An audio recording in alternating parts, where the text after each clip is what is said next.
Hello and welcome to my channel. My name is Tatyana and I want to talk to you about the solar eclipse that is coming in 2 days on August the 12th.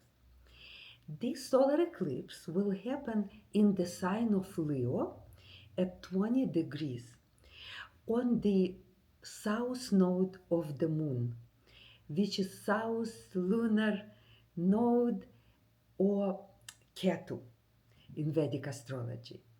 This is quite important for the interpretation because while solar eclipse is associated with new beginnings, being on the south node gives it a flavor of releasing something, letting something go to clear the space for something new to begin.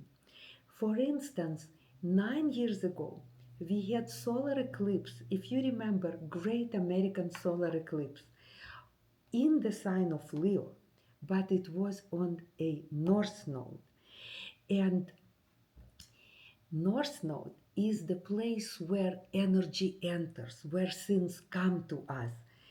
It just happened to be the first day of my new job. It was supposed to be temporary, up to 8 weeks job. But what happened that because it it was the first day, I remember that Monday when everyone got outside and we used those eclipse glasses, if you remember, and people would share them to look at the sun or at the lack of sunlight, right? And that job stuck with me for 5 years instead of few weeks because it was on the north node and it was the nicest job with good pay, not too much work. Then it went into COVID time where everyone started working remotely, so no one already knew who is where and why. So it just turned into an absolute gift from the universe. This time it is south node. First of all, what are the nodes and why do we even talk about them? Because eclipses always happen near the lunar nodes because for geometry to work this way, that a new moon is in between sun and earth. And this way, the side that sun is shining light on, we do not see it here on earth. It only happens when moon is close to, to, to the mathematical calculation, the point where moon's orbit crosses the path of the ecliptic, the path of earth around the sun. So eclipse always happens either on a north node or near the south node. How important they are for you? I know that YouTube is always like this is so super important, but truly the how important it is depends on if it touches some sensitive point in your natal chart. If you have a planet in the sign of Leo near that degree, right? If you have your natal nodes there, if this point will be in aspect to your ascendant or midheaven or descendant or the IC, to those four most important points in your chart, then this eclipse really concerns you. Think of it as a Google map. If you are driving and you hear on the radio that somewhere is like wildfire or there is a crash, police, something bad happened, or maybe something good happened. Maybe, I don't know, there is free something they're giving away. But if this is not really close to your route on the map, then it doesn't really matter that much for you. It does not affect you that much. I, of course, don't know your natal chart. If you would like to drop a comment or ask a question, if you see something important there, I would absolutely answer you. Now, we already talked about that something needs to leave us. We need to let go of something. Uh, we, when I say we need to, it's not that we need to, it will leave anyhow. But we can either let it go or we can fight and cause ourselves a lot of turmoil, mental turmoil, by trying to hold on to it. I have 3 tarot decks. The ones I really love, and I think they have 3 different styles. So I want you to pick a style that speaks to you better, and then I will pull 3 cards from each deck, and whichever one you picked, you'll see the predictions for you. It's not so much predictions, it is we ask tarot to give us some information. What do we need to know? What is important for us to know for this solar eclipse? One more word. Uh, 2 weeks later, this new moon grows into the full moon, and there will be lunar eclipse now, because the geometry will be such that now the earth will be in between sun and moon, and we will not be able to see the moon, because the light that sun shines on the moon would be blocked by earth, and we will see it as lunar eclipse.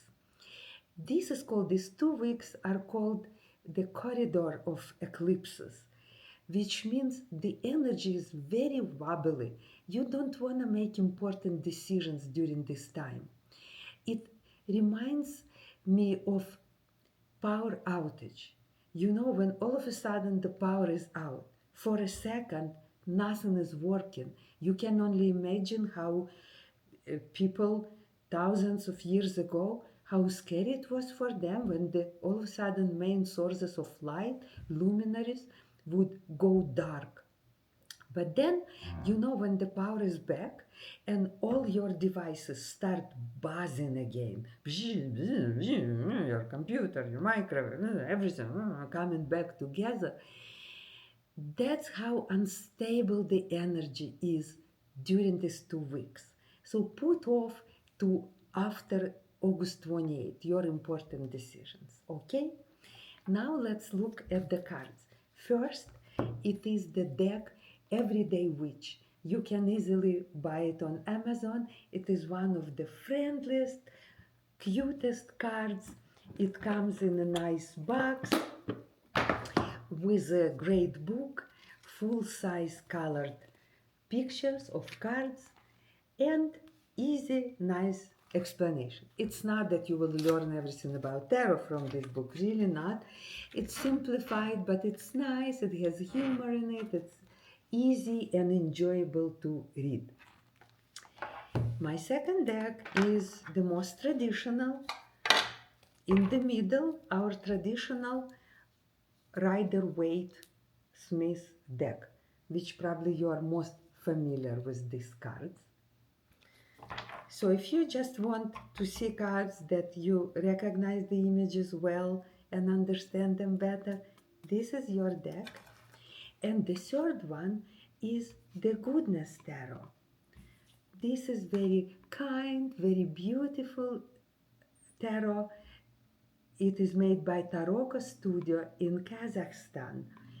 I had to pay quite shipping and handling to get it here, but I don't mind. Look at the quality. It is larger. The cardstock is great quality. The images are amazing. And it has quite a different take on cards that you will truly enjoy. See, I want to be like her when I grow up. If you want to see your forecast from these images, then this will be the last deck in my reading today. So we begin with Everyday Witch Tarot. I will pull 3 cards to let us know what do we want to know, what to pay attention to in order to release what needs to be released, to clear our energy. Maybe you've decided I don't want to pursue something that seemed very important before. For instance, at certain age or certain stage of life, we are really career driven, right? I want more responsibilities. I want the challenge. You come for the interview and you say, I really would like the challenge. Then you become older like me, and you like, no, I don't want the challenge. I want to enjoy something I do. I don't want long, stressful hours at work. So this eclipse will eclipse out of your life something that is not serving you, that is not you anymore, even if you were used to think of yourself as such. Our first card is Seven of Swords. Seven of Swords is finding a non-traditional, delicate, smart, wise way out of some situation. Some tarologists will say, oh, it is someone is cheating on you or someone is stealing something, but there is a very deep layer of meaning for this card as finding, taking only what you need and run with it. See, just something that you absolutely have to in this situation.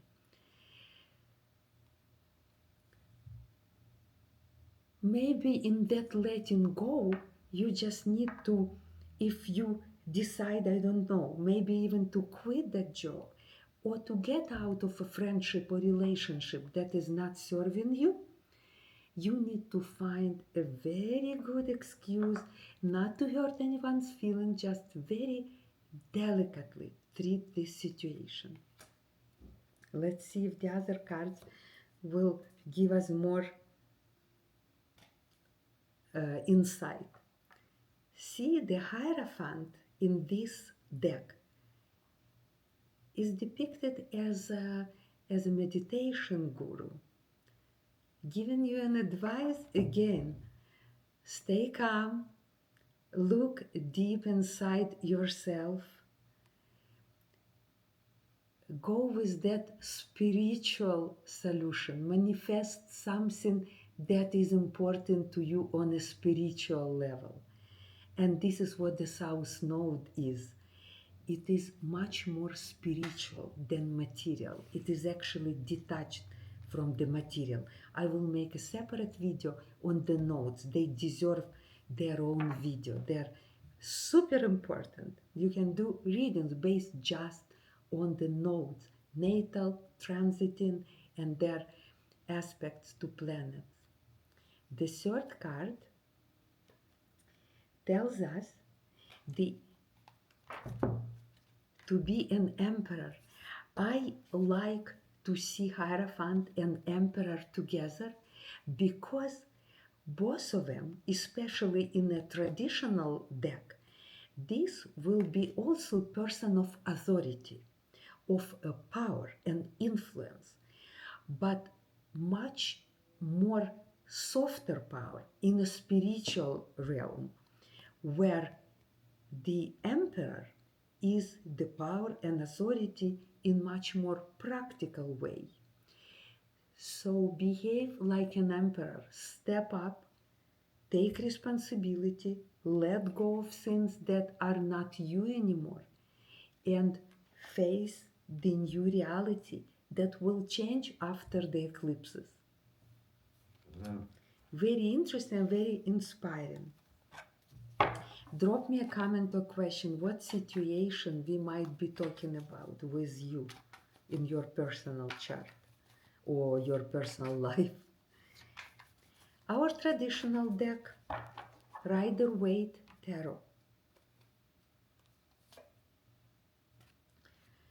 Scanning the world, putting together, not just putting together, realizing your initial plans, looking at how is it going, getting deeper into commercial relationships, growing.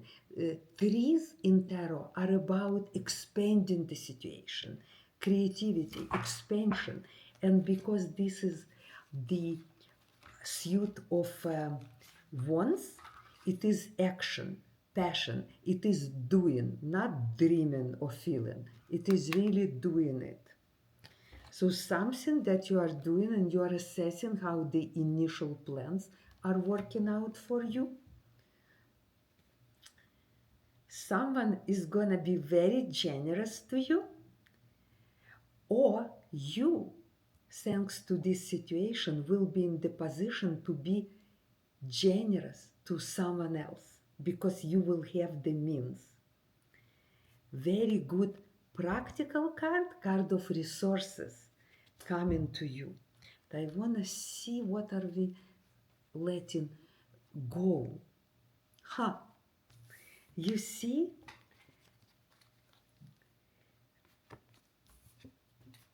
these cards are cards of expansion and advancements. This is almost at the end. This is attainment, 9 of wands. Being tired, feeling like you need to stick it out, few more efforts to persevere. So this eclipse period, yes, have a trust and confidence that it is worth for you to persevere. Your situation is expanding and the money is really coming.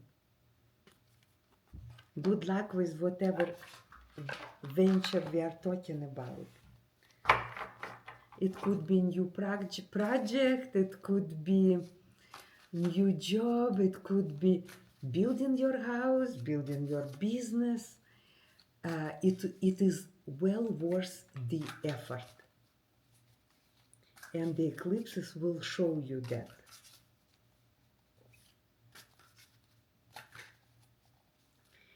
Our goodness tarot, the goodness tarot.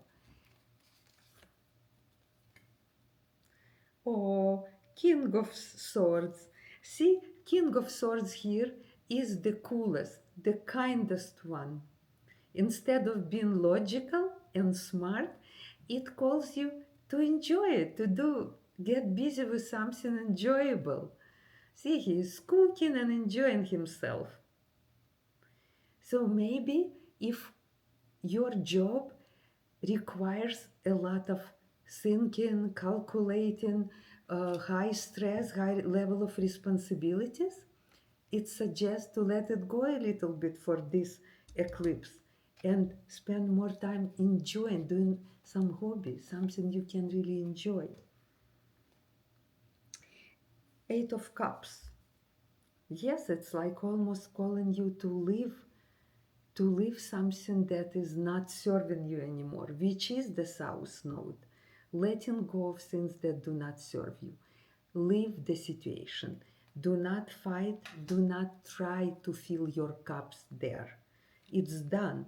Oh my God, it's almost like you are laid off from somehow high-powered job, which is a King of Swords.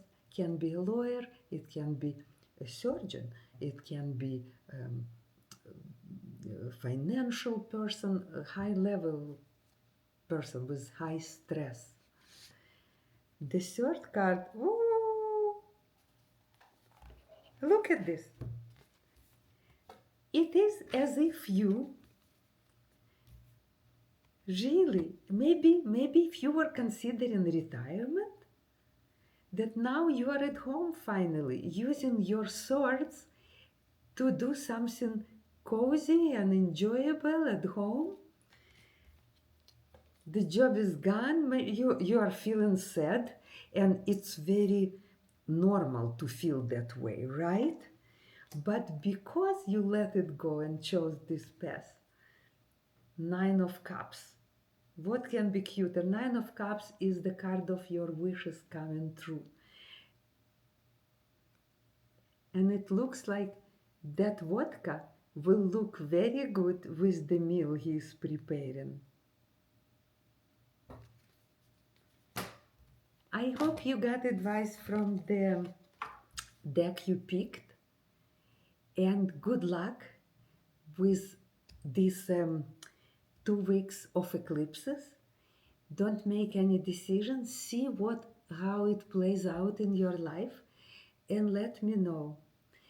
I will see you on my next video about the lunar nodes, which are very, very important part of astrology. Thank you. Good luck.